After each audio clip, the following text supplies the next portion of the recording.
Olá, pessoas. Espero que vocês estejam muito bem, tudo em ordem, tranquilo. Nós vamos começar a conversar sobre história e nessa aula de introdução eu vou tentar de um modo assim, claro que sucinto, responder a essa pergunta: o que é a história? Por que que eu coloquei essa questão como abertura aí para as nossas conversas? Bom, em primeiro lugar, muita coisa passa na cabeça das pessoas a respeito de história. Se você sair perguntando, conversando com as pessoas, elas vão falar assim: nossa, a história estuda os fatos, a história estuda os acontecimentos, a estuda as guerras, estuda as transformações. Enfim, são várias respostas que não necessariamente estão erradas.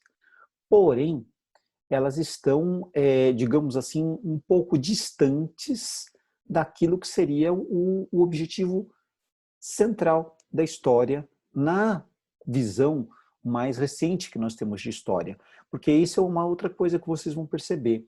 A história, gradativamente, ela foi sendo vista e utilizada de uma maneira bastante variada ao longo do tempo.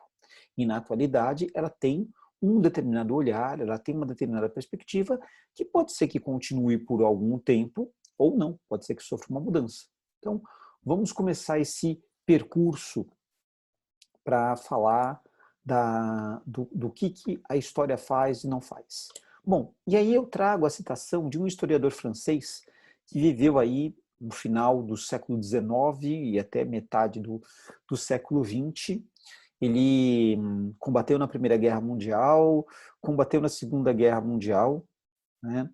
Acabou sendo aprisionado pelos alemães, foi levado para um campo de prisioneiros em Lyon, na região da Borgonha, na França, e lá acabou sendo torturado e morto pelos alemães, né? Estamos falando do historiador Marc Bloch. E o Bloch, ele teve a chance, nesse período, apesar de preso, de escrever, enfim, permitiram que ele escrevesse e tal, e ele deixou uma série de apontamentos de uma obra inconclusa, que depois seus familiares e um amigo muito próximo, que é o Lucien Febvre, eles concluíram e foi dado esse título que vocês veem aí, Apologia da História, o ofício do historiador. E o peculiar desta obra é que ele começa justamente com a pergunta que eu iniciei aqui, a minha, né? Que é a história, só que colocada na voz do filho dele. Então, o filho menor dele se voltando para ele em seu escritório de estudos e perguntando: papai, o que é história? E aí ele tenta, ao longo desse texto, no tempo que ele foi possível, nas condições que ele teve, responder essa pergunta. Como eu disse, a obra é inconclusa, né? Ele morre antes de terminá-la, e esses textos foram depois entregues aos familiares, e o Lucien Febvre fez a edição e lançou essa obra. E no texto, logo no começo, ele fala o seguinte, que o bom historiador se parece com o ogro da lenda. Parênteses. Vocês que são da geração mais nova, quando ouve essa expressão ogro da lenda, vocês tendem a lembrar de um certo ogro verde, muito gente boa, que aparece em algumas animações como é que fala? De desenho, né? Da geração mais recente. Pois então, mas não pensem nesse ogro verde, gente boa, muito legal. Pensem num outro, né, que seria justamente aquele, por exemplo, que o Tolkien ele coloca nos seus livros e que foi muito bem mostrado no cinema. Né? Então, aquela criatura gigantesca, com garras, com dentes afiados, que comia carne humana. Né? Então, essa é a fala do Bloch. Onde sente o cheiro da carne humana, sabe que lá está a sua caça. Essa analogia, portanto, coloca o ser humano no centro das atenções para a história. Então, o que a história estuda? As sociedades humanas, numa dada época, num dado lugar. Esse é o objetivo primordial da história, porque os fatos, os acontecimentos, as transformações, as guerras e todas as outras coisas foram ações de quem? Ações humanas, interligadas, interconectadas, numa relação, às vezes, de causa-consequência, ou não necessariamente. Enfim, tudo que o ser humano produziu, desenvolveu ao longo aí da sua existência. Agora, a história, ela se ocupa das sociedades humanas numa dada época e lugar, então é no tempo passado. Até existem hoje alguns historiadoras que discutem a questão de uma história do presente, né? História do tempo presente. Tem todo um debate sobre isso, a gente pode discutir num outro momento, não é meu objetivo aqui agora.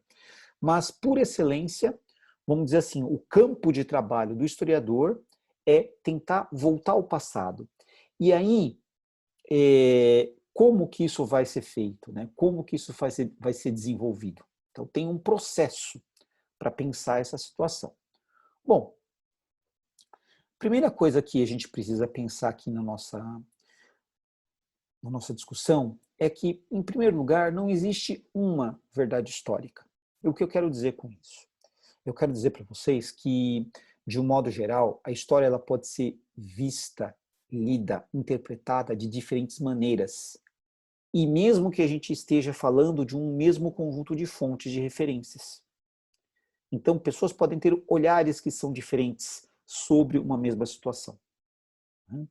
E quando se tenta impor uma verdade histórica, que nem eu escrevi aí, com um V maiúsculo, está se cometendo o quê? Um ato autoritário, um ato violento, um ato tirânico, ditatorial, onde não se permite crítica ou questionamento. Uma coisa que marca a reflexão da história enquanto uma ciência dentro das humanidades é justamente o quê? Essa criticidade que a gente vai desenvolvendo aí ao longo do tempo. É claro que a gente vai ver que em certos momentos a história ela foi produzida para atender determinados interesses, para atender determinadas situações, enaltecendo alguns, esquecendo outros. Então ela tem teve um uso importante, tem um uso importante a respeito do poder. Então isso a gente vai conversar também. Mas não há uma única interpretação, não há uma única visão. A história ela tem múltiplas visões e múltiplas possibilidades. Outra questão que é bastante marcante, e talvez é a maior dificuldade que o historiador tem, é de tentar voltar à mentalidade do passado. Então, é olhar o passado como um passado se pensava. Porque se eu, que estou aqui no século XXI, eu levo os meus valores do século XXI para estudar, sei lá, a década de 50 do século XX, ou o século XVIII, ou o século XV, não importa qual época mais ou menos antiga em relação à minha pessoa, eu estarei cometendo o quê? O anacronismo. Então, o anacronismo é estar fora do tempo, estar fora do lugar. Essa é a situação. E quando a gente faz o trabalho de análise das fontes, a gente consegue o quê? Reconstituir 100% do passado? Não. Nós construímos uma interpretação do passado a partir de um conjunto de fontes, um conjunto de referências. Mas, durante muito tempo, se falou da história uma coisa que talvez alguns de vocês tenham ouvido falar, que é o seguinte: nós estudamos os erros no passado, aqui no presente, para não repeti-los no futuro.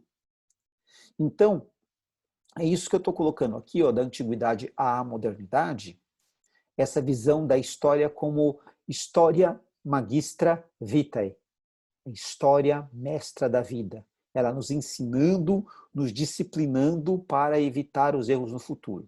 Bom, se isso fosse de fato real, eu diria para vocês que a humanidade ela fugiu da escola, sempre. Né? Então, muitos erros não resolvidos, eles voltaram, alguns se complicaram, pioraram, outros estão aí por se resolver ainda. Então, essa visão, ela hoje, ela não é levada em conta. E o que aconteceu, vamos dizer, de 1789 para cá, esse ano é bastante estratégico por conta do quê? É o ano que eclodiu a Revolução Francesa. Nós vamos observar vários historiadores ali naquele contexto do final do 18, início do 19, discutindo, debatendo uma outra visão de história, uma visão processual. Por quê? Porque começa a se desenvolver uma ideia de progresso, um momento aqui, que teve um momento melhor, e outro melhor, e outro melhor, melhor, melhor, de uma progressão, de uma progressividade da história. É essa a situação que vai acontecer. É claro que aí a geração mais nova vai olhar para a geração anterior sempre numa situação de demérito, né? Então, que a nossa época hoje é melhor que a do passado. Né? Então, porque o futuro ele será melhor que o passado. Né? Então, essa é uma percepção que acontece aí.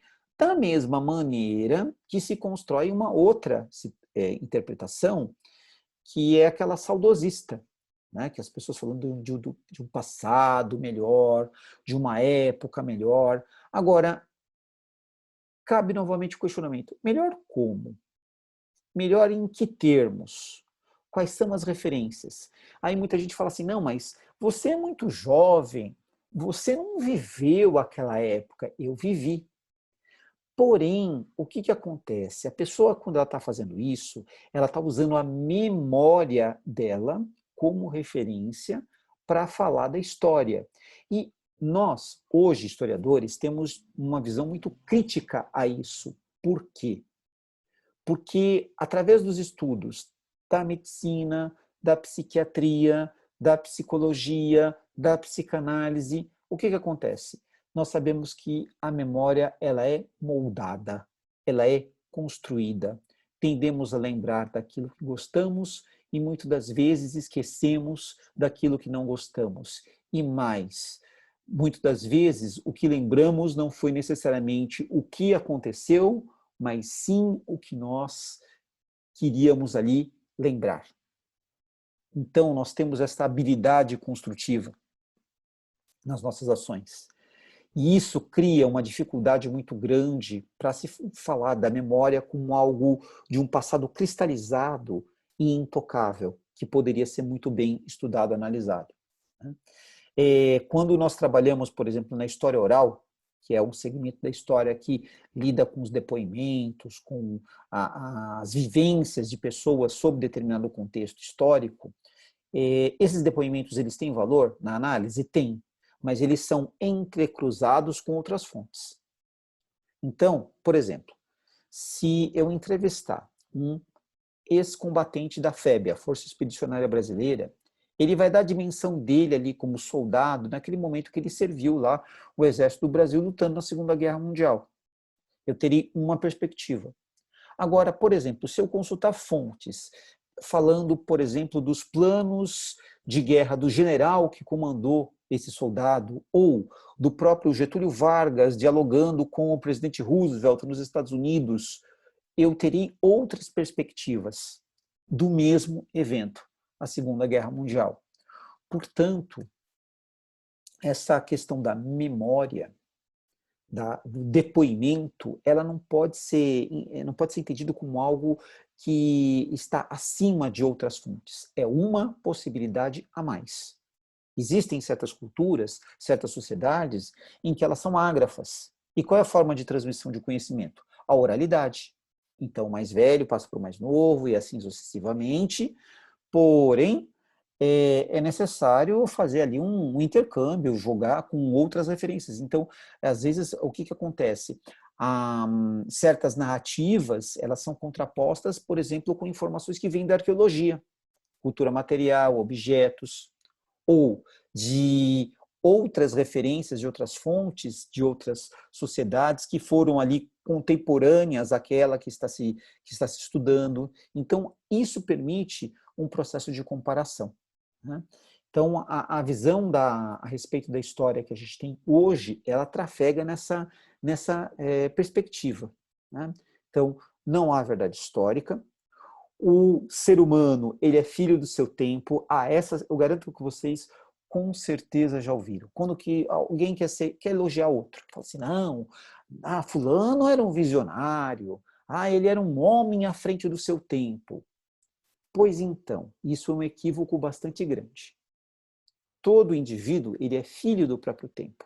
Ele pode ter tido ideias diferentes, pode ter pensado algo inédito, inusitado, pode ter resolvido uma questão que ninguém resolveu. Sim, tranquilo, ótimo. No entanto, ele foi o que foi porque nasceu naquela época, diferente da época dos pais, dos avós ou dos filhos e dos netos dele que ele eventualmente venha a ter.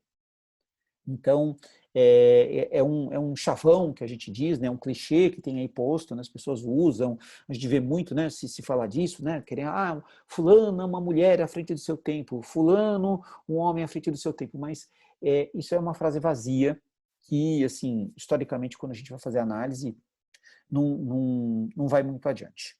Né? E, de um modo geral, quando a gente pensa esse processo de uma história como um processo histórico, se pensa no quê? O que aconteceu, como aconteceu, quem participou, quem não participou, por que não participou, o que mudou, o que não mudou. Então, existe aí não só causa e consequência, mas uma visão múltipla de diferentes perguntas a responder. E nesse sentido, a gente consegue entender um chamado processo histórico. Muitas vezes eu vou citar isso, vou falar disso, tal. Então, você já tem aqui uma dimensão do que é um processo histórico. Muito bem. Agora, quando nós falamos de história, história precisa de duas categorias aí para se amparar, que eu coloquei que seria a nossa premissa, espaço e tempo. A gente fala de uma sociedade humana num dado lugar, numa determinada época.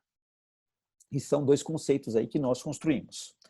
E como o historiador produz história? Analisando fontes. Certo? Então, um historiador ele não vai falar, não, eu acho que foi assim. Não, peraí, ele leu outros historiadores, ele pegou referências, mas não dá para você inventar por conta, sem embasamento. Senão, você não está lidando com história, você está lidando com outra coisa. Mito, lenda. Né? Que, enfim, não precisa de prova, não precisa de referência, não precisa de conferência, não precisa de nada disso. Né? Então, as fontes, elas podem ser as mais diversas possíveis. Eu vou mostrar algumas para vocês agora, mas, em linhas gerais, quando nós falamos de objetos, eu falei da arqueologia, cultura material. Tudo que o ser humano produziu pode ser usado, em grande parte, para quê? Para tentar entender uma certa sociedade num certo lugar, como que ela vivia, o que que ela fazia, o que que ela não fazia, assim por diante. Bom, a gente vai observar que construíram uma explicação sobre história, dizendo o seguinte, isso lá meados do século XIX, ali em 1850, 60 mais ou menos, que a história surgiu com a escrita. Então, tudo que fosse anterior à escrita seria pré-história. Só que isso é a mentalidade do século XIX, que vigorou bastante tempo. Hoje, nós trabalhamos com textos escritos, dos mais variados tipos, leis, decretos, mas pode ser também romances, poesias, diários, inscrições em monumentos, cartas, grafite em parede, por exemplo, tem muitos estudos feitos lá na Roma Antiga que se embasam em grafites feitos nas paredes da pedra, tal, que foram identificados, assim por diante. Então, as mais variadas formas de registro escrito. Agora, quando não há a escrita, a gente usa o quê? Por exemplo, a cultura material. Então, ao estudar a história, por exemplo, dos Yanomami, nós vamos tentar conversar com quem? Com os mais velhos da tribo, para ver qual é o repertório de informações que eles contam, mas também buscar ali os objetos, buscar ali referências da cultura material para poder cruzar e também cruzar com outras informações de outras culturas, de outras pessoas que conviveram e convivem com esse grupo para tirar informação e daí construir um olhar sobre a história. Então, os objetos, a cultura material é importante, os textos são importantes, as obras de arte de todo tipo, pintura, escultura, arquitetura, literatura, música, todas as formas de arte, todos os tipos de objeto artístico, seja do passado mais distante ou da atualidade, eles permitem que nós façamos uma série de reflexões sobre a sociedade que produziu. Agora, nós temos que lembrar também que toda fonte ela traz informações e é esperado que o historiador desconfie das suas fontes. Como assim? Ele não pode tomar aquilo como uma informação absoluta e intocável. Vou dar um exemplo. Durante vários séculos, se sustentou a legitimidade do controle de uma significativa parcela da Península Itálica pela Igreja Católica. E essa região, que ficava ali na região central da Península Itálica, ela estava no controle da Igreja por conta do quê? Porque o imperador Constantino teria feito uma doação para a Igreja. E havia lá um documento falando isso. Muito bem, e esse documento ele foi tido como verídico durante vários séculos. Lá no século XV da era cristã, portanto praticamente 11 séculos depois da época do Constantino, um renomado intelectual chamado Lorenzo Valla, né, italiano, ele fez um estudo desse texto e analisou o que estava escrito ali, o latim, o vocabulário, e o que ele concluiu? Que aquilo era uma fraude. Que aquele texto não foi escrito à época de Constantino, mas foi escrito depois. E acabou perdendo a sua veracidade. Então, era um único documento que falava sobre essa questão da doação do Constantino, das terras para a igreja, e, enfim, era um documento falso. Então, isso é possível de acontecer a qualquer momento, em qualquer contexto. Eu peguei aqui um caso famoso, um caso notório, vamos dizer assim, mas, em linhas gerais,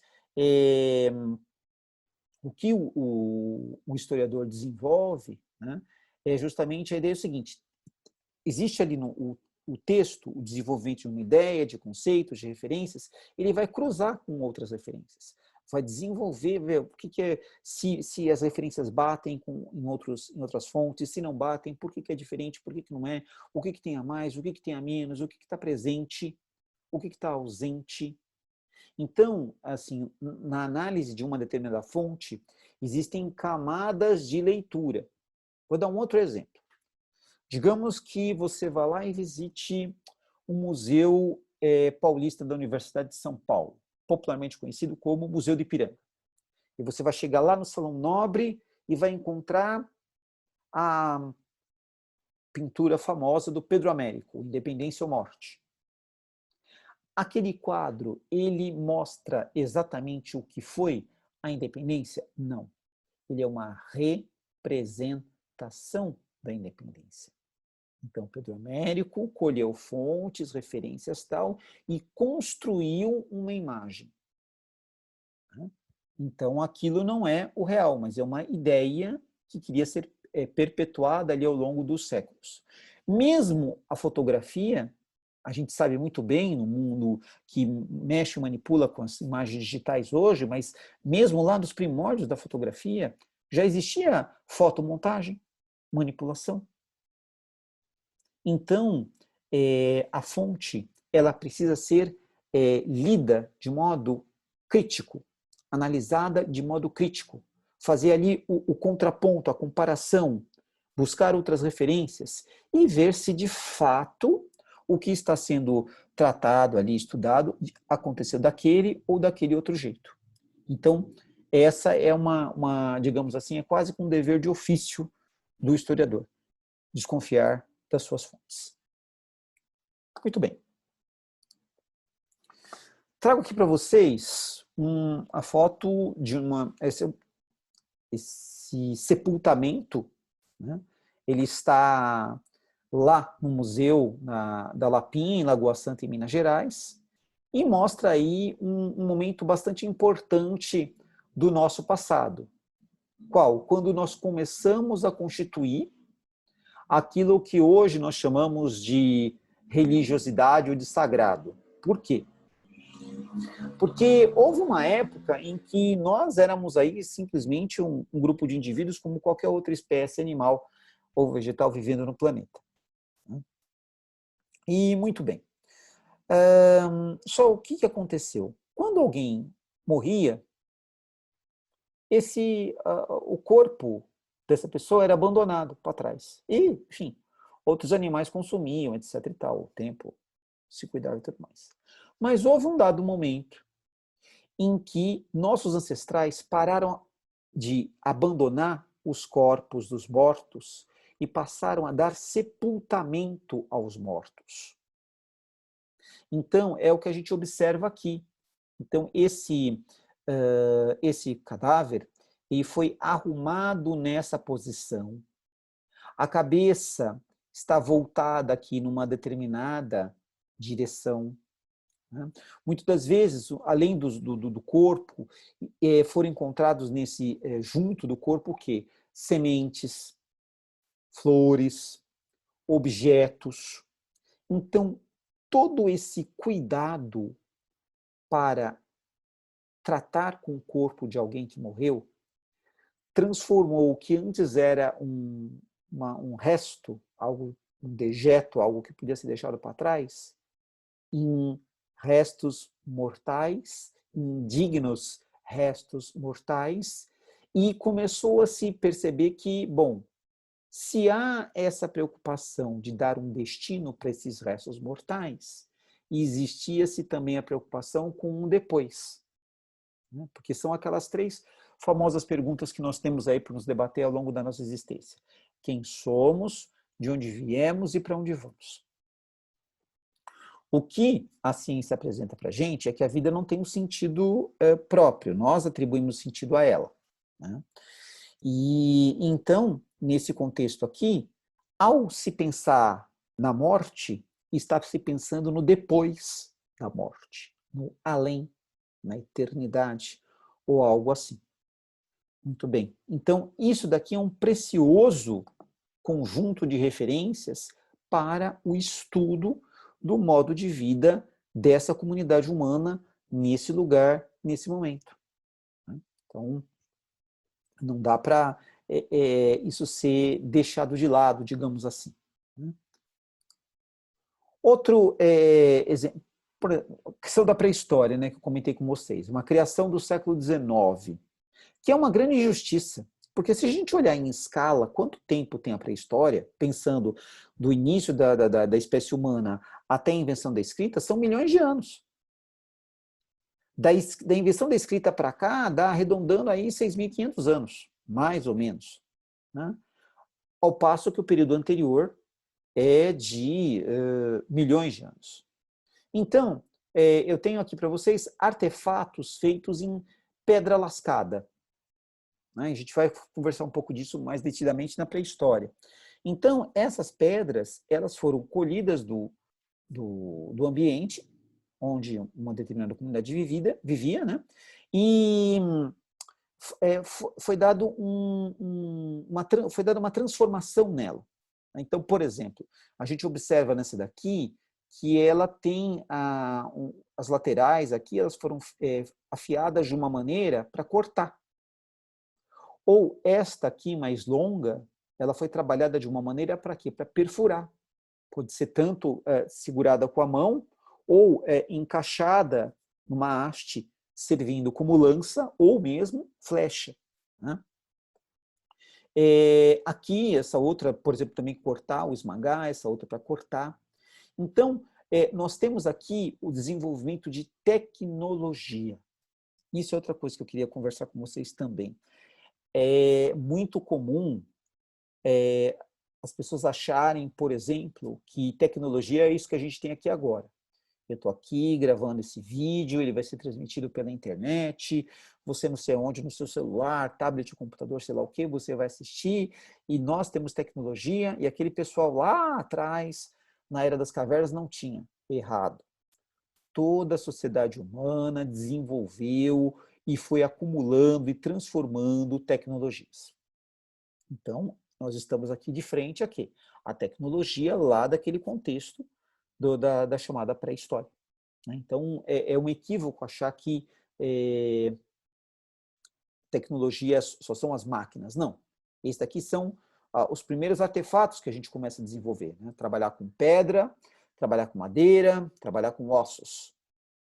Para não dizer que a primeira tecnologia que a gente começou a usar e que com certeza ajudou a nos diferenciar dos nossos primos, né? Os macacos, isso aqui, ó, o uso do polegar opositor. E foi sendo potencializado, geração, geração, geração, geração, num processo chamado evolução. Bom, a gente vai ainda falar sobre isso.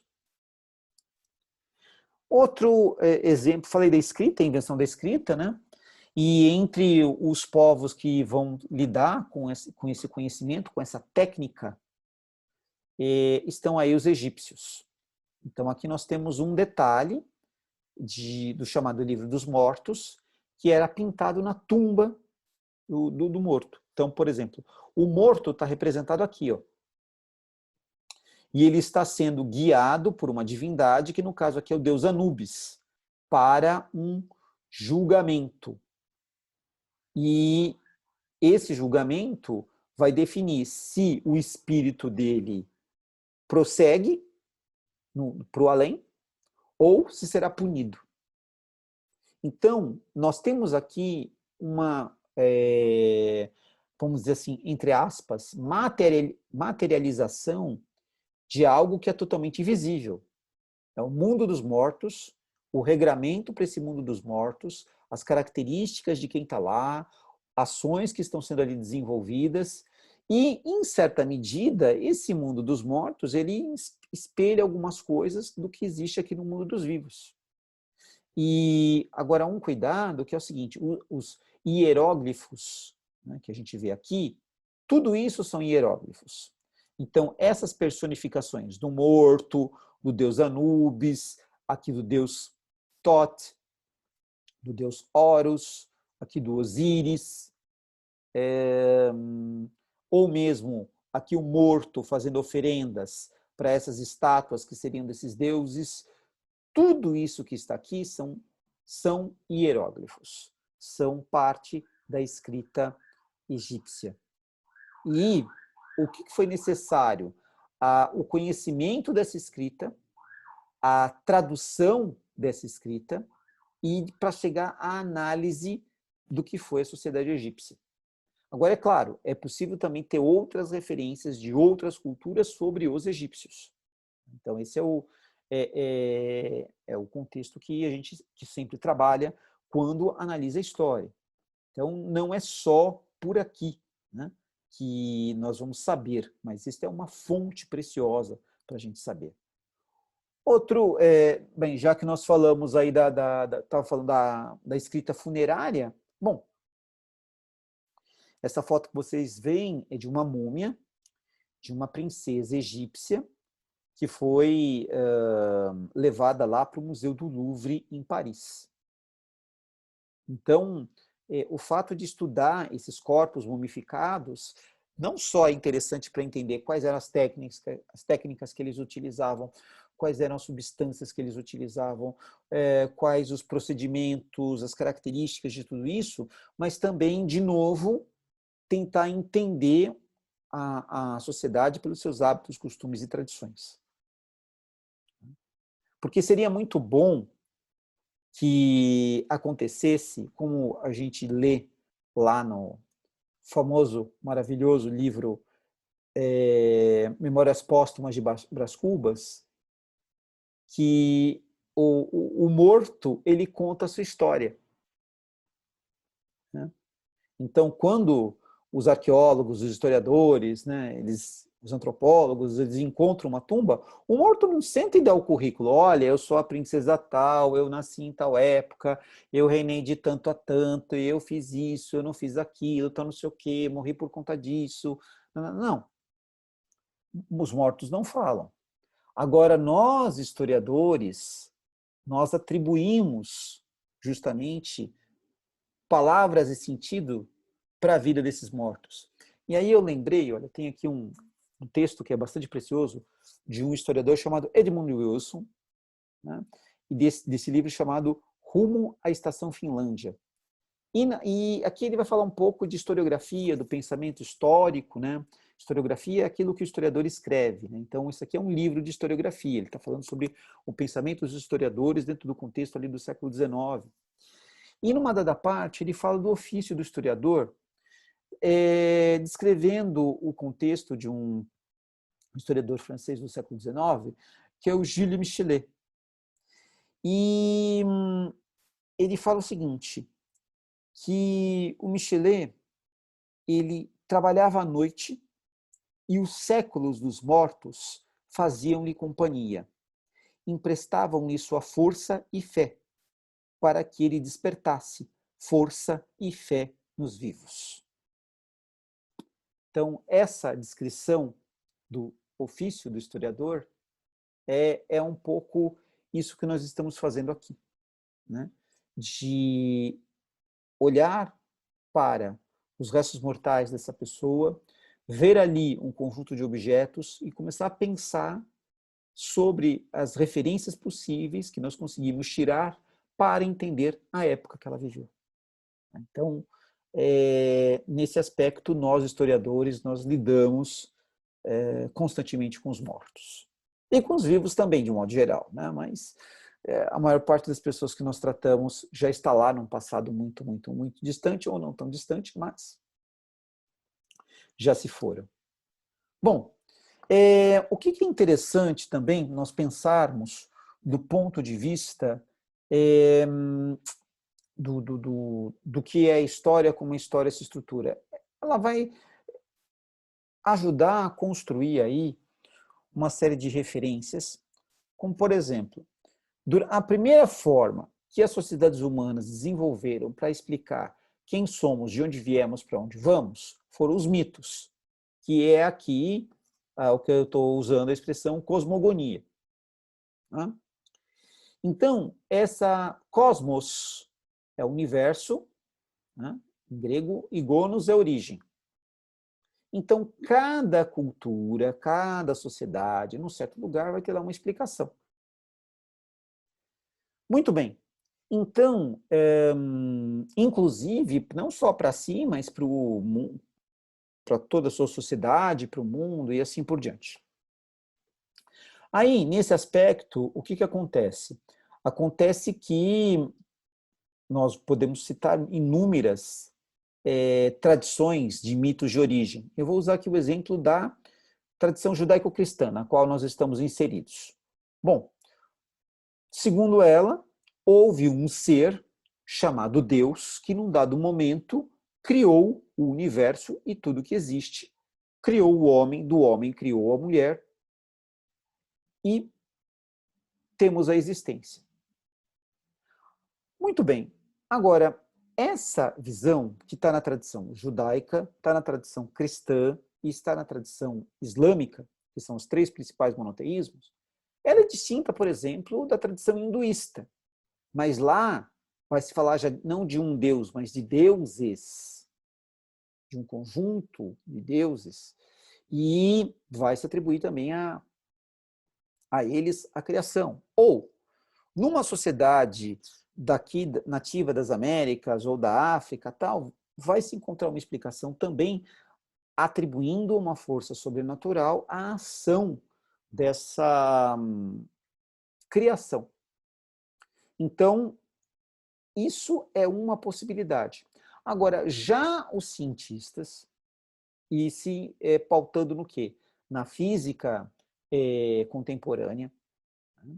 E nos estudos sobre a origem do universo, vão falar que o universo surgiu de uma explosão, de uma partícula que deu origem à matéria toda que é existente, e essa teoria ela foi chamada de Big Bang, a grande explosão. Isso teria acontecido entre 17 e 15 bilhões de anos atrás. Tá? Você tem uma certa divergência sobre a datação da idade do universo, mas se fala entre 17, alguns, outros falam em 15 bilhões de anos.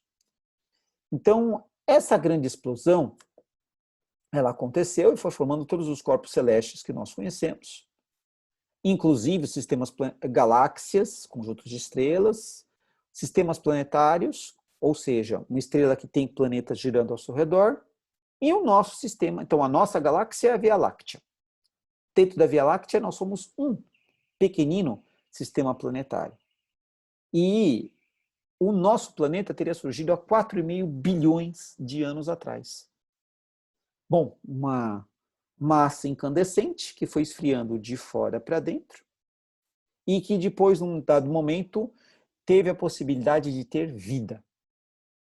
E essa vida era da mais simples possível e ela foi se tornando cada vez mais complexa.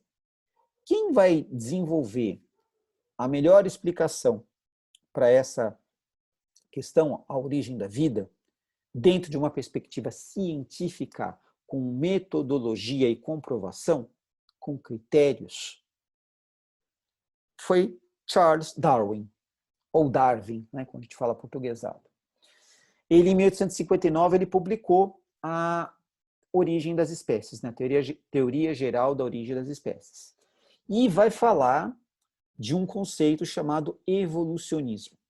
Então, qual é a ideia?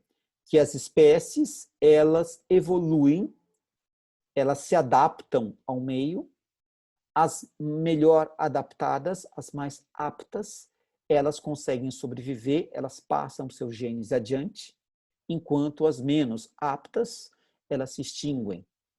Então, ele chamou isso de seleção natural. Bom, Darwin criou um verdadeiro alvoroço no século XIX por conta dessas ideias, porque, em primeiro lugar, derruba, por excelência, o criacionismo. Mas esse não foi o objetivo primordial dele, tá? O Darwin, ele era cristão, ele não era um ateu fundamentalista ali, querendo destruir a religião, nada disso. Porém, ele abriu aí um flanco, que até vai ter gente fazendo isso posteriormente, mas não é o caso.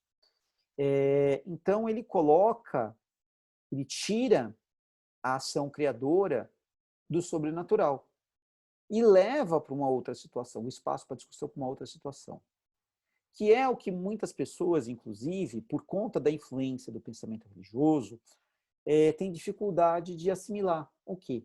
A possibilidade do acaso. Em outras palavras, bom, já falei para vocês que a vida não tem sentido prévio, nós atribuímos sentido a ela. Então, primeiro a gente existe, aprende a falar, aprende ideias, depois vai fazendo concatenações de ideias.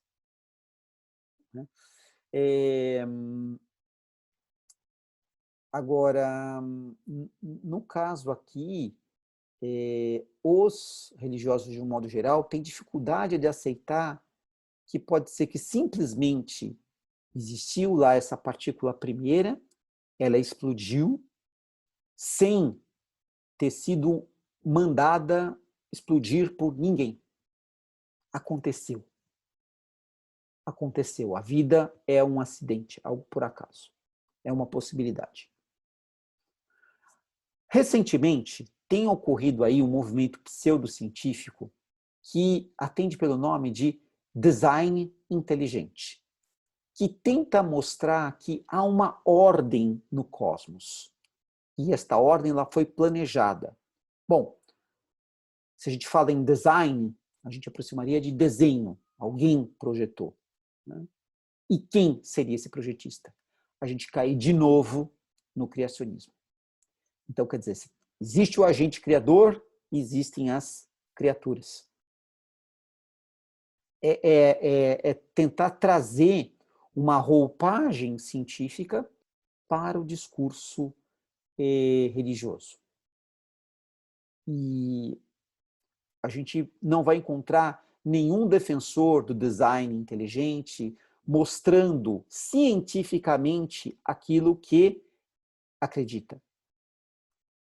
Então, eles não têm papers, não têm experimentos, não têm registros de experiências que mostram o que eles colocam ali como verdade, como algo que possa ser comprovado. É diferente, por exemplo, dos estudos feitos aí sobre origem do universo, origem da vida, em que física, química, biologia dialogam muito bem, obrigado. E aí eu peço também a atenção de vocês para uma situação que é a seguinte, tomar o cuidado, tomar bastante cuidado, porque existem pessoas que tentam fazer a detração da teoria do Darwin. Então, por exemplo, tem grupos religiosos que falam assim, não, isso daí não pode, não deveria ser ensinado nas escolas, porque é uma teoria e não está 100% comprovada. Olha, gente, isso é um equívoco brutal, brutal. Uma teoria é um quadro explicativo sobre uma determinada situação. Essa teoria, ela tem um conjunto de referências que permite explicar um determinado fenômeno. E teoria é diferente de teorema. Um teorema você vai lá e calcula, tá não sei o que, e tá aqui. Então, essa prova mecânica, ela não é necessariamente um quesito imprescindível para alguém apresentar uma teoria. Tá? E eu digo mais, assim, existe uma confusão muito grande, de um modo geral, na fala das pessoas, porque essa palavra teoria, ela se popularizou e as pessoas usam de modo inapropriado, de um modo geral. Né? Então, quando a pessoa está supondo alguma coisa, aí ela fala, eu tenho uma teoria. Não, eu tenho uma hipótese. Talvez seja assim, assim, assado. Ou talvez seja daquele outro jeito. Uma hipótese. Ela vira uma tese, precisa de mais consistência, precisa de referência ali. Então, às vezes, só tem alguns indícios, tá? Uma coisa muito fragmentária e tal. Então, isso é uma hipótese. Agora, se aparecer uma prova concreta, aí nós vamos falar de uma teoria que ela se sustenta. E no caso da teoria darwinista, na época dele estava em desenvolvimento, mas hoje isso está numa situação muito, muito, muito, muito avançada, que é o papel do quê? Da genética. Então, a genética ela fundamenta muito bem o estudo do evolucionismo que o Darwin propõe. Então, aliás, hoje, até não se fala talvez nem mais em darwinismo, mas num neo-darwinismo que agrega a questão da genética dentro desse processo. Tá? E agora, qualquer conjunto de ideias aí mirabolantes sobre alguma coisa, bom, isso não dá para chamar de teoria. Né? Eu mesmo, particularmente, quando o pessoal começa a falar dessas coisas de conspiração, né, eu prefiro usar a expressão elucubrações conspiratórias. Por quê? Porque sabe, é um arrazoado, um enovelado de ideias lá que as pessoas começam, e às vezes é pela pura negação, acho que o terraplanismo é um ótimo exemplo disso, né? A falar, e muitas das vezes é aquilo que a gente chama de um estudo teleológico. A pessoa já tem um final da história, ela vai manipulando todas as informações para chegar nesse final. Né? Então, isso chama-se pensamento teleológico. Telos é fim. Né? Agora, o que é pertinente num estudo científico é justamente o quê? Você estuda uma determinada questão, levanta determinadas informações, analisa essas informações e conclui se é tal coisa, se não é tal coisa, se é possível, se não é possível, assim por diante. Mas existem muitos que tentam trazer para o campo científico coisas que não fazem sentido. Né? Então, movimento terraplanista, né? A gente colocar essa questão aí do design inteligente, são ideias que não se sustentam, elas são frágeis, elas são totalmente desprovidas de qualquer embasamento científico consistente. Muito bem. Agora, quero fazer aqui eu fiz esse contraponto, né, da questão da mitologia e do pensamento científico, e eu quero mostrar para vocês como um mito ele pode ser lido de diferentes maneiras. Nessa imagem que vocês têm aqui, ela é uma adaptação do Robert Crumb, que é um grande cartunista estadunidense. Ele está vivo ainda, está lá radicado na França. E, bom, a obra dele não é uma obra ele não é um um religioso, é um sujeito, aliás, bem distante do que a religião coloca, né? A obra dele é uma obra que é bastante polêmica, digamos assim, se for analisada pelo olhar dos religiosos, mas ele resolveu, assim, por interesse, sem nenhuma questão, espiritual, ele quis pagar pecado, não tem nada a ver com isso. Ele quis transpor para os quadrinhos o livro de Gênesis. E é o que ele fez aqui. Então, esse momento que eu recortei é a criação do homem. Então, esse sujeito aqui, barbudo, grisalho, seria Deus, seria mais antigo de tudo. E o que está lá escrito no livro de Gênesis? Que Deus moldou o barro, né, a figura humana, e pelas narinas me soprou a vida. Então, é isso que está no texto de Gênesis, na tradição judaica e, por sua vez, na tradição cristã. E o Crumb, ele fez a adaptação aqui para o quadrinho. Perfeito.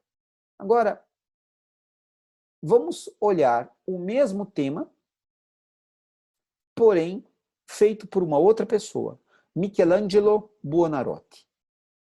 Ele pintou sozinho o teto da Capela Sistina entre 1508 e 1512, uma obra encomendada pelo Papa Júlio II. E aqui ele não está levando em consideração o que está no texto bíblico letra a letra. Alguns, então heresia, ele está rompendo com a igreja. Não, não, não. Ele se valeu de uma outra fonte. Ele se valeu de um canto da liturgia. Existe um canto litúrgico, que é, quando a gente fala da liturgia, é a prática do ritual sagrado, da missa, que chama Veni Creator Spiritus. Venha Espírito Criador. Então, essa massa ao qual ampara Deus, Deus se desloca, toca Adão e lhe concede a vida. Então, é o mesmo tema lido aí de uma maneira diferente, né? O interessante é que Deus aqui também, para o Michelangelo, ele é um homem grisalho, porém, então, quer dizer, ele é mais antigo que tudo, né? Só que olha o braço de Deus. Ele não é um velhinho, fraquinho, frágil, né? Ele é o omnipotentes, pantocrator, o todo-poderoso, né? Omnipotentes em latim, pantocrator em grego e todo-poderoso é o que a gente usa em português. Então, se esse braço está te protegendo, ótimo, né? Segundo a crença cristã. Agora, se esse braço está contra você, pobre de você. E ele fez, então, esta representação da criação humana. Depois a gente vai voltar a essa imagem, eu não vou entrar em alguns aspectos aqui, que são bastante interessantes, para a gente não esgotar, mas quando a gente falar de renascimento, a gente volta a ela, eu vou deixar o gostinho da inquietação aqui com vocês. Muito bem. Agora, qual é a grande circunstância que nós temos para conviver com os estudos de história? Essa questão da periodização que eu apresentei para vocês. Foram os europeus, no meados do século XIX, a partir de uma visão eurocêntrica, a Europa no centro de tudo, que criaram um conceito de história. Então, a história surge com a escrita, tudo que veio da escrita em diante é história, tudo que veio depois é a pré-história. Então, esse conceito existe, nós hoje fazemos a crítica dele, ainda indiretamente utilizamos, mas não é uma coisa, meu Deus, eu sou obrigado a saber, está em que período tal. Não, isso daí, felizmente, já se desfez em termos de estudo histórico ou coisa parecida. E aqui uma outra informação que eu coloquei, se é um modelo europeu, se vocês conversarem, por exemplo, com um grupo de nativos aqui da América, ou da África, ou da Ásia, a noção de temporalidade vai ser completamente diferente. Então, nós usamos essa marcação, né? Estamos, por exemplo, no ano de 2020 depois de Cristo. Mas teve épocas que, por exemplo, sei lá, foi o ano 530 antes de Cristo. Então tem um personagem aí para nós que é vital, que é Jesus Cristo. Agora, existem culturas que nunca ouviram falar de Jesus Cristo e começaram a organizar seu tempo de uma outra maneira.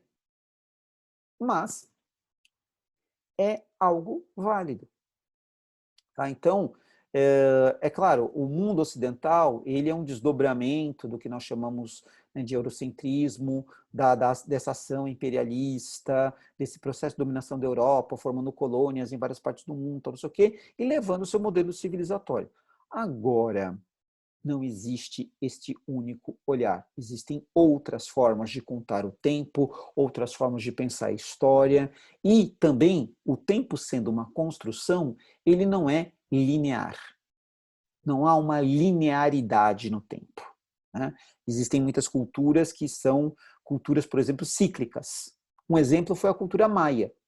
A cultura maia tinha essa dimensão de existência, essência, degenerescência, destruição e renascimento. E isso ia formando um ciclo. E quando chegava esse momento de degenerescência e destruição, eles deixavam um determinado lugar e reconstruíam a vida no outro lugar. Né? Aí o que acontecia? Algumas pessoas, de modo inapropriado, ao terem essa informação de falar de destruição, fim, não sei o que, falar, é o fim do mundo, não sei o que, os maias previram o fim do mundo, não sei aonde. Mas isso é uma interpretação errônea, equivocada. Né? Que aí, por exemplo, no cruzamento dessa informação com o calendário nosso, coincidiu com o ano de 2012. Bom, 2012 já passou, nós estamos em 2020 e o mundo não acabou. E, aliás, nós todos, com todos esses problemas à nossa volta, pandemia, crise nacional, internacional, a respeito da pandemia, etc. Enfim, a gente não sabe, de fato, tecnicamente, se a gente está chegando nesse fim ou não. Mas o tempo não é linear. Né? Essa construção da linearidade ela tem a ver com uma determinada cultura, com uma determinada visão, e isso precisa ficar bastante claro. Coloquei aqui os famigerados períodos, mas é só para é uma mera citação. Então, ainda se usa essas expressões. Da origem do homem até a invenção da escrita, a pré-história. Então, olha o tamanho desse intervalo. Né? Aí viria a história antiga, da invenção da escrita até a queda de Roma, da invenção da escrita mais ou menos ali 4.500 a.C. e a queda de Roma em 476 depois de Cristo. A chamada Idade Média, da queda de Roma em 476 até a queda de Constantinopla em 1453. A Idade Moderna, da queda de Constantinopla até a queda da Bastilha, o início da Revolução Francesa, em 1789. E nós estaríamos aqui na tal da Idade Contemporânea, de 1789 para cá. Pode ser que daqui a algum tempo alguém diga, olha, há um novo período, um novo momento, não sei o quê, mas por enquanto eu vi muita gente aí na mídia, tal, inclusive historiadores, historiadoras renomados, tal, falando, não, olha, esse momento da pandemia está terminando agora o século XX, está começando o século XXI, que não sei o que, tal. Bom, eu muito modestamente, eu acho que é muito cedo, talvez, para a gente ter esse tipo de posição.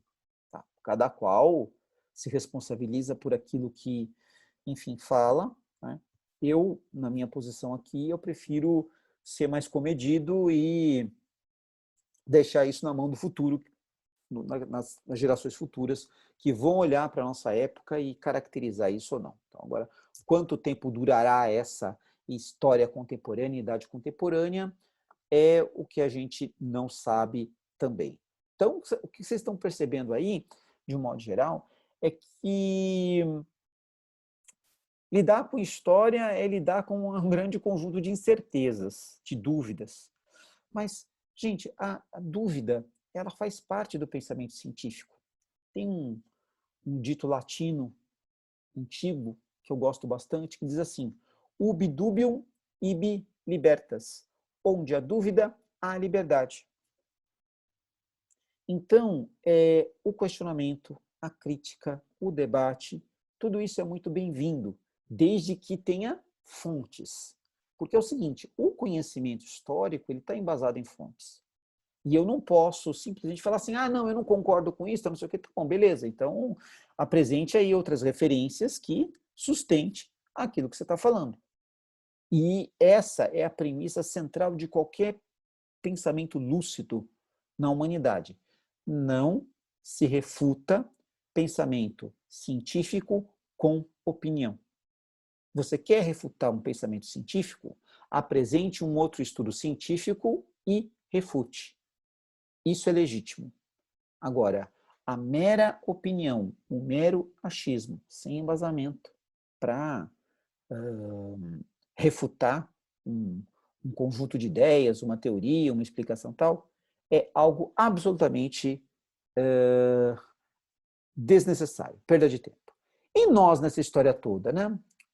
Eu escolhi a dedo essa imagem, ela é meio que, vamos dizer assim, vai a nossa uma primeira representação aí do nosso território, a partir da premissa portuguesa, dele chegando aqui, invadindo aqui, tendo contato com essa terra, que está aqui, ó, o nome está aqui no documento, ó, o Terra Brasilis. Tudo bem? É o nome deste mapa. Quem produziu esse mapa foi o cartógrafo Lopo Homem, e ele foi auxiliado pelo Pedro e o Jorge Reinel. Tá? Ele é de 1519 e se encontra hoje na Biblioteca Nacional Française, Bibliothèque Nationale Française, lá de Paris. Então, ele não está aqui de nossa posse, infelizmente. E o que ele mostra? A expansão marítima portuguesa, a chegada dos portugueses a este que seria o Novo Mundo, que inicialmente eles pensaram que era uma ilha de Veracruz, né, a ilha da Cruz Verdadeira. Aí depois perceberam que era muito maior que uma ilha, aí virou Terra de Santa Cruz, e por conta dessa madeira de miolo vermelho, da onde eles extraíam pigmento para tingir tecido de altíssimo valor, criou-se o nome vulgar de Terra Brasilis, por conta do pau de brasa, o pau-brasil, e aí virou o sinônimo para os habitantes daqui, vão ser chamados, a gente pega as crônicas, os textos do século XVI, falando dos nativos, dos Brasis, né? E quem tinha negócios aqui nessa terra, de brasileiro. Lembre-se que na língua portuguesa o sufixo eiro é sufixo de ofício, como pedreiro, marceneiro, carpinteiro, porteiro. Então, o brasileiro era aquele que tinha negócios aqui. Então, nós fomos colocados no mapa do capitalismo do século XVI a partir aí da chegada de Pedro Álvares Cabral e sua esquadra, fincando a bandeira portuguesa aqui num processo de invasão em 22 de abril de 1500. Mas já existiam sociedades aqui há muito, muito, muito tempo. Então, nós vamos ser vítimas aí dessa visão eurocêntrica. Né? Então, uma das primeiras coisas, inclusive, que a gente aprende de história na escola é o quê? Quem descobriu o Brasil? Pedro Álvares Cabral, em 22 de abril de 1500. Bom, para o europeu, como eu disse, foi uma novidade. Agora, para o nativo aqui, não foi. Aliás, foi um grave, de um imenso problema. A gente vai falar disso mais oportunamente. Então, a visão da história oficial coloca isso, o início da nossa história aqui em 1500. Tá? Então, é uma visão eurocêntrica. Tem a ver com uma ideia de identidade nacional que foi sendo desenvolvida ao longo, aí, em especial, do Império e da República, para legitimar o grupo descendente desses colonizadores que se encontravam no poder. Isso excluiu indígenas, negros e mestiços como agentes históricos. Agora que a gente está fazendo um processo de reparação, de crítica, de questionamento para romper com essa cadeia dominante do eurocentrismo. E há uma história pré-cabralina, né, um período pré-cabralino, que seria a nossa, vamos dizer assim, a pré-história brasileira, que é resultado de uma construção muito recente, sim, dos últimos 50 anos de pesquisas aí, que muito lentamente chegou nas escolas. Vamos dizer assim, de um modo geral, eu fiz um corte aqui, ó, esse período pré-cabralino, a nossa pré-história, o registro mais antigo de presença humana no nosso território, 40 mil anos antes de Cristo. Então, iria de 40 mil anos antes de Cristo até 1500 depois de Cristo, quando o Cabral chega aqui. Os 30 primeiros anos da chegada dos portugueses aqui, o chamado período de pré-colonial, a extração predatória do pau-brasil. Depois, com a expedição colonizadora do Martim Afonso de Souza, o início da colonização. E isso terminando aqui com a independência. Uma observação, aqui eu usei o marco da independência. Porém, eu poderia ter colocado, na verdade, aqui uma outra data. Qual? 1808. A chegada da família real portuguesa aqui, fugindo do Napoleão. Por quê? Porque, nesse momento, o príncipe regente Dom João, ele assinou a abertura dos portos das Nações Amigas. E o Rio de Janeiro, e por sua vez o Brasil, se tornou a sede do Império Português. Houve uma inversão política. Então, isso consagraria, de certa medida, o quê? O fim do período colonial. Nós deixamos de ser colônia. Mas eu optei aqui em sinalizar com o início da formação do Estado Nacional Brasileiro. Aí o período monárquico imperial, né, o Império do Brasil, de 1822 a 1889, e com o golpe de Estado que o Exército deu, derrubando o imperador Dom Pedro II, tivemos a implantação da República, que se arrasta até os nossos dias. E aí a República tem as suas subdivisões, mas aqui eu não quis entrar no mérito dessa questão, né? E nesse processo de uma visão oficial, eurocêntrica, portuguesa, católica, construindo uma história conservadora num primeiro momento para nós, ela traz aí referências que são muito peculiares. Então, falando dessa questão, né, de usar fontes iconográficas, né, imagens de época para falar de uma época, eu tenho aqui duas fontes que são bastante interessantes nesse contexto. Uma é uma gravura do século XVI, de um francês chamado Théodore de Brie, que ele fez para acompanhar um relato de um alemão sobrevivente de um grupo de canibais aqui do século XVI. Esse alemão é bastante famoso, bastante conhecido, chamado Hans Staden. Ele foi aprisionado por um grupo de indígenas, ele ia ser devorado por esses indígenas, porque eles entendiam que essa prática é o seguinte: um guerreiro de muito valor, quando ele era capturado na batalha, ele seria sacrificado. Por quê? Porque a força desse guerreiro seria consumida pelos demais quando consumissem a carne dele. Então, várias culturas nativas aqui tinham essa prática, não eram todas. E o Hans Staden, ele foi aprisionado por um grupo antropófago, iam fazer com ele o ritual, porém, na hora do ritual, ele começou a se desesperar, a chorar, não sei o que, etc. E aí os nativos deixaram ele de lado. O que, para eles, a atitude, né, do Hans Staden era uma atitude desonrosa, né? E com isso ele acabou sobrevivendo. Aí ele conseguiu voltar para sua terra natal por conta de um outro navio europeu que veio para cá, tá? Embarca, volta. Aí ele redige essas histórias e busca lá alguém para, enfim, fazer os desenhos, né, fazer as gravuras, falando disso. E o Theodore de Bry fez esse trabalho. Agora, se vocês olharem aqui nessa cena, o que a gente tem? Bom, esse sujeito aqui de barba ruiva é o Hans Staden, branco de barba ruiva.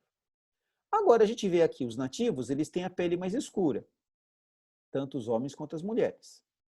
As mulheres têm cabelos longos, mas reparem que o cabelo delas é castanhado ruivo. E os homens aqui, eles são calvos. Até as crianças também. Tudo bem, é sabido que existem algumas etnias nativas que elas fazem, né, o corte, elas raspam mais aqui né, o topo do cabelo, deixam aqui numa certa altura, tal. Mas o Theodore de Bry nunca tinha visto nenhum nativo. Ele estava lá na Europa. Então, com referências a coisas que o Hans Staden falou, ele produziu essa imagem. Então, ele está recebendo, o Theodore de Bry recebeu de segunda mão, né, do Hans Staden, a informação de como eram os nativos, não sei o que, etc., e como que eles faziam o ritual. Agora, pessoas, se vocês observarem aqui, parece que a gente está assistindo um churrasco da nossa época, né? Uma grande grelha, as carnes sendo assadas ali, o pessoal comendo ali, pegando a colata, não sei o que, etc. E não era necessariamente desse jeito por conta de outras crônicas do mesmo período que a gente tem. Mas aqui é o olhar de alguém de fora, recebendo informação de segunda mão, Hans Staden, e reproduzindo, dentro da sua interpretação, essa imagem. Então, isso é uma representação do ritual antropofágico. Não dá para a gente dizer que o ritual ele era exatamente dessa maneira. Muito bem. Agora, vamos comparar com essa outra imagem aqui. Já é um quadro de 1893, também do Pedro Américo. Né? Então, Pedro Américo estava pintando lá em 1888, o Independência ou Morte, lá para o museu, né, que é hoje o museu do Museu Paulista da Universidade de São Paulo, né, o chamado Museu do Ipiranga. E ele pintou esse quadro que é sobre o Tiradentes esquartejado. Bom, então nós sabemos que o Tiradentes ele foi enforcado, foi esquartejado, ele teve lá sua casa arrasada lá em Vila Rica, jogaram sal, né, para que nada crescesse, os descendentes dele foram considerados infames, enfim. Porém, não há nenhum retrato, nenhuma referência que diga como era a aparência do Tiradentes. E quando o movimento republicano chegou ao poder com o golpe de Estado de 1889, eles precisavam de heróis. E não dava para usar, por exemplo, o Dom Pedro I como um herói do Brasil por ter feito a independência, já que ele era filho do rei de Portugal. Porém, o Tiradentes foi um sujeito que, junto com outros, se rebelou contra a coroa portuguesa e, por conta disso, morreu. Então, ele se tornou uma espécie de mártir ideal para o movimento republicano. E aí começou a construção da imagem do Tiradentes como esse mártir. Muito bem, o Pedro Américo aqui, ele é uma cena violenta, né? Cruel, né? Sangrenta, com o corpo esquartejado. Agora, eu gostaria que você reparasse que, bom, aqui nós temos o quê? A escadaria para o cadafalso, onde está a forca. A gente vê aqui, né, a corda da forca tal, a alva, a túnica que o Tiradentes vestiu durante o contexto do enforcamento, e as partes do corpo dele aqui. Agora, se vocês repararem bem, o Pedro Américo colocou a cabeça aqui no centro desse espaço do cadafalco, apoiado aqui junto à trave da forca, que com o piso aqui forma uma espécie de cruz. E ao lado aqui, ele colocou uma representação da própria cruz. Por que eu estou apontando nisso? Porque toda a construção iconográfica republicana construiu um semblante de Tiradentes relacionado a quê? A figura de Jesus Cristo. Então, Jesus Cristo morreu para salvar a humanidade, Tiradentes morreu para tentar o quê? Libertar o Brasil. Agora, mas essa imagem ela não pode ser real, tá, não sei o quê.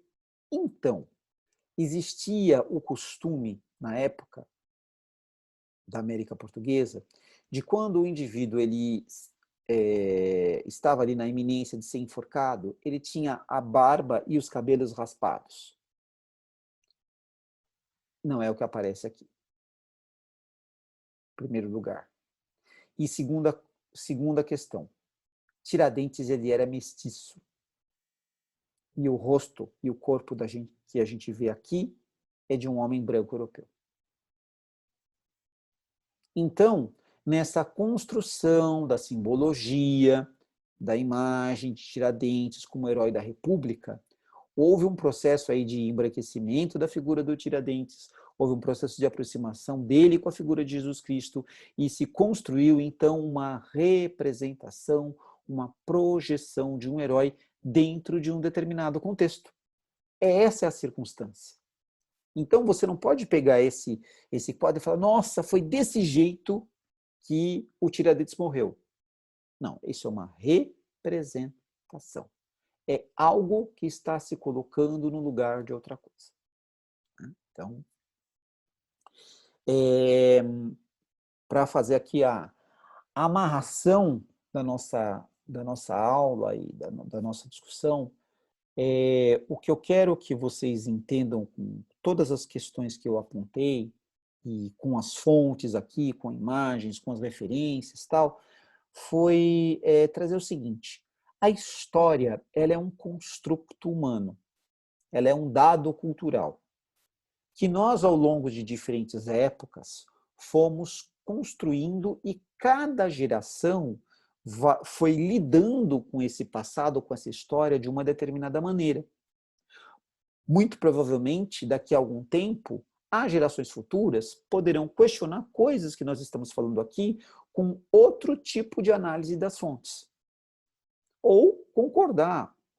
E aí vai variar, vai depender da circunstância. Mas, de um modo geral, a história ela não é única, ela não tem um discurso único, ela é sempre amparada em fontes, ela é sempre ligada a um conjunto de referências que constroem para nós uma interpretação sobre as sociedades humanas no tempo passado.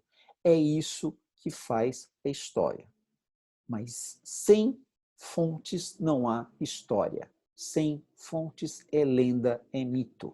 Mas a gente pode até usar os mitos para tentar entender uma certa visão de mundo, mas não pode atribuir a eles a condição de uma concreta explicação sobre o passado. Então, isso é o mais importante que nós precisamos ter hoje em mente, em especial numa época de negacionismo, né? Uma época de anticientificismo, né? Então as pessoas não aceitarem certas questões da história porque elas acreditam, não sei o quê, mas crença é um sentimento, é uma emoção. E assim, toda pessoa tem o direito de ter as suas crenças, não é errado. Ou mudar de crenças. Ou também podem não ter crenças. Mas a relação que se tem com a crença é uma. A relação que se tem com o pensamento científico, e no caso das ciências humanas, é outra. Esse foi o objetivo aqui dessa minha introdução. Eu falei da pré-história. Isso aqui é um precioso registro que a gente tem lá no Parque Nacional da Serra da Capivara, entre os municípios de São Raimundo Nonato e Coronel José Dias, no Piauí. Esse paredão, essas pinturas, elas estão datadas entre 23.000 e 17.000 anos antes de Cristo. Então, quando alguém fala que o Brasil tem 500 anos, bom, a ideia de Brasil, né, poderia se enquadrar aí, mas isso que a gente chama hoje de Brasil é muito mais complexo, é muito maior do que a gente imagina. Né? E essas pessoas que fizeram essas imagens, elas estavam aqui, elas viveram aqui, elas vivenciaram aqui, e isso tem um peso, tem uma importância tão grande quanto a carta redigida por Pero Vaz de Caminha, quando esteve aqui junto com Pedro Álvares Cabral, falando desta terra, do que tinha, do que não tinha, de como era, como que não era. Então, não dá para a gente atribuir assim, então, isso aqui é uma coisa inferior, e o que os europeus trouxeram é superior. Isso é muito complicado, por quê? Porque você tem que ter aí um padrão, que coloca algo para cima, algo para baixo. Outra coisa, né? Tem gente que ainda diz que, por exemplo, a fala dos nativos aqui, como, não, eles não eram evoluídos, né? Eles eram primitivos. Né? Então, hoje, tal, não sei o quê, eles se desenvolveram, tal. Então, olha, cuidado, não existe essa coisa de mais evoluído, menos evoluído. Nós não aplicamos essa régua evolutiva, essa quantificação ao pensar a história. Claro, em alguns contextos, a gente vai precisar de informações quantitativas. Por exemplo, vai fazer um estudo de população. Aí você conta lá quantas pessoas tem, quantos nasceram, quantos morreram, quantos homens, mulheres, população nativa, população estrangeira, enfim. Aí você vai trabalhar com quantidades. Isso é uma coisa. Mas, quando você analisa sociedades distintas, você não as coloca num ranking, numa escala, numa régua, jogando mais para cima ou mais para baixo. Então, esse paredão é importante para a gente entender a nossa história? Sim. A gente vai falar de pré-história aqui e tal, eu não vou entrar nisso agora, mas é só para aproveitar o ensejo. E aqui eu deixo, vou fazer disso uma constante, né, ao término da aula, algumas referências. No caso aqui eu priorizei as referências escritas. Eu sei que muita gente gosta já da coisa digital, não sei o que, mas aí tem algumas coisas que são mais interessantes, outras não, mas elas vão entrando ao longo vamos dizer assim, ao longo do processo. Eu optei aqui em trazer algumas referências, alguns textos de historiadores, de gente que faz pesquisa, que estuda aí, que estudou a sua vida inteira, e com isso ajudar a uma visão mais, digamos, segura a respeito da história. Então, fazer história, você tem vários métodos. Você trabalha com conceitos, você pode usar diferentes tipos de fontes.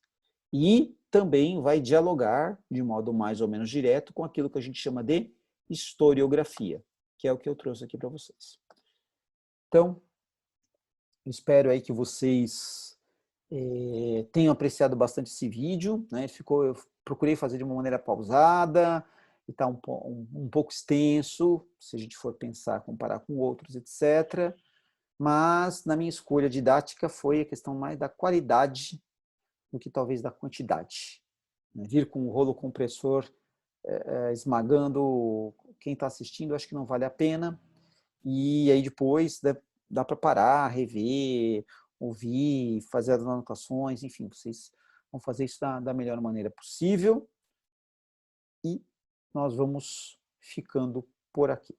E aí cumpro aquele ritual espiritual, né, que manda vamos dizer assim, o protocolo youtúbico. Né? Então, vamos lá, assim, gostando do vídeo, dê o like, façam os compartilhamentos com as suas redes sociais, comentem, perguntem aquilo que for pertinente a vocês, se inscrevam para poder receber aí as novidades, e com o passar do tempo vocês vão ver que vai aparecendo bastante coisa aí, mas vamos por partes, com calma, né, que tem muita coisa, a história é muito grande, e ela é vasta e ela é infinita, ela não acaba. Quando ela vai acabar? Quando a humanidade acabar. Aí acabou. Então, por enquanto, a história continua o seu caminho. Obrigado pela atenção de vocês e até uma próxima aula.